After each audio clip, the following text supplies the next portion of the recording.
معاها في انهي فيلم؟ ولا بقول لك الاستاذه شيرين انا اتعاملت معاها في المسرح، كواليس المسرح، مسرحيه بودي جارد.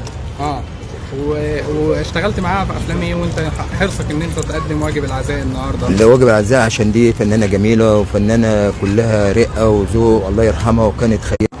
اتفضل كمل.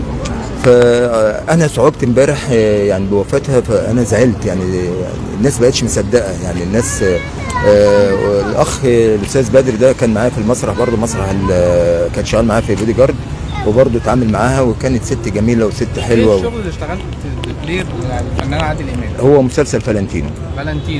بس كل اي افلام تانية كنت بشتغل ممثل، يعني بخيت وعديله كنت بمثل معاه في بمثل، لكن الحاجه الوحيده اللي عملتها دوبلير اللي هو مسلسل فالنتينو.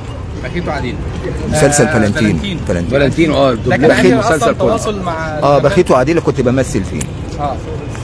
طيب الشبه او